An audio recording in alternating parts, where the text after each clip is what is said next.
Today I thought about how the mummies went extinct. See, there were millions of mummies in Egypt. Most of them were animal mummies, but there were also millions of human mummies as well. Today there's only about 4 to 500 mummies preserved in museums across the world.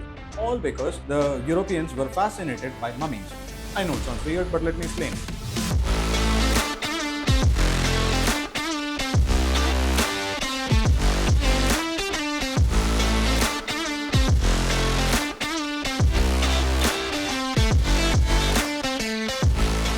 It all started with a mistranslation. The Europeans were fascinated by a medication they found in Arabic medicine called mumia, which the Arabs had found in ancient Indian medicine, shilajit. The Arabs found shilajit and they renamed it in Arabic mumia. Then the Europeans found it from Arabic medication and translated it to Latin, which became mumia, meaning both a bituminous medicine and mummy. The Europeans ran with that mistranslation. They saw descriptions of this beneficial dark substance and they looked at Egyptian mummies covered in dark, resinous, embalming material, and they said, well, that must be it. Constantine the African and Gerard of Cremona, two major translators of the time, told all of Europe, hey, you know those mummies? That's medicine. And all of Europe believed them. In 1424, Cairo authorities had to start arresting grave robbers who were boiling ancient mummies in giant vats and skimming off the oil off the top and selling that to Europe as mumia. The European mind was so captivated by mummies that they used it in everything and in every way possible or conceivable. Inconceivable! They had powdered mummies, which is exactly what it sounds like, sold in 3 to 5 gram doses for epilepsy, vertigo, and palsy. Also applied externally to wounds. There are powdered mummies on wounds. Tincture or extract of mummy. The tincture was created by soaking pieces of mummy in wine or turpentine. The tincture extracted the essence of the preserved flesh.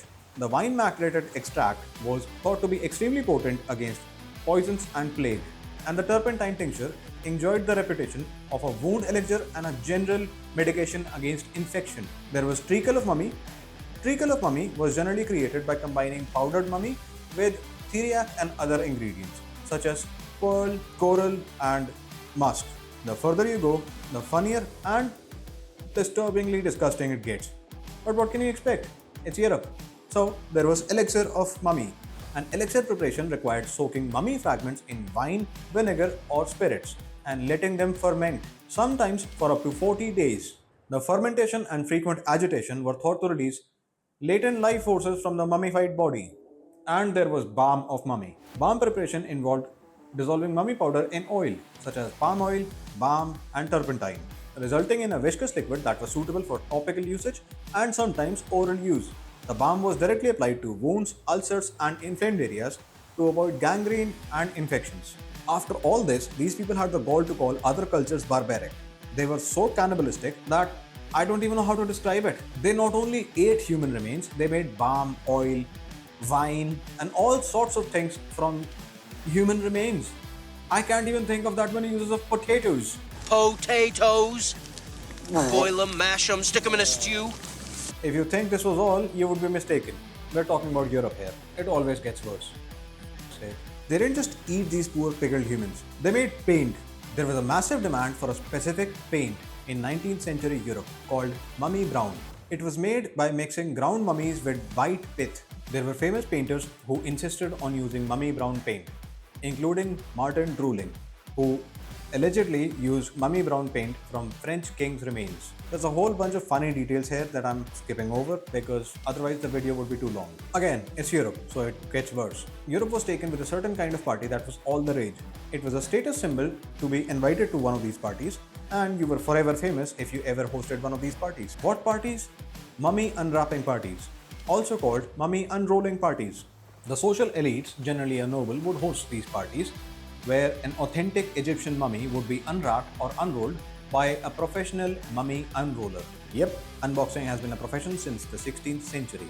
Thomas Joseph Paracru was the foremost mummy unroller.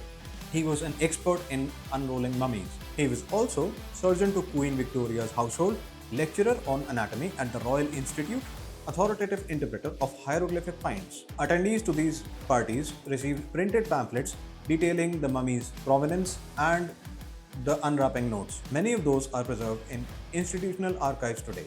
The consumption of mummies was such a massive problem that they started to run out of authentic Egyptian mummies. Yes, they started to run out of millions of mummies because they consumed so many of them. But the demand was still massively high, so counterfeit mummy businesses started. Europeans developed sophisticated methods of creating fake mumia by using recently dead bodies medicated by the preservatives. These fake mummies were made by using different methods, such as drying recently dead bodies in ovens before cutting and grinding them up for sale. These fake mummies were made from the bodies of executed criminals, the aged, and those who died from diseases. Yes, they even used the diseased corpses.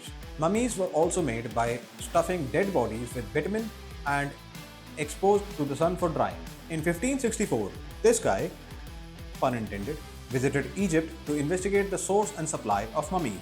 The royal physician discovered that merchants would collect the bodies of slaves and other people, open them up, fill them up with bitumen, and bandage them and leave them in the sun for drying until they assumed the appearance of authentic Egyptian mummies. There is a lot more to the story of mummy extinction by European demand. Even King Charles II of England routinely took the king's drops, which was human skull powder in alcohol.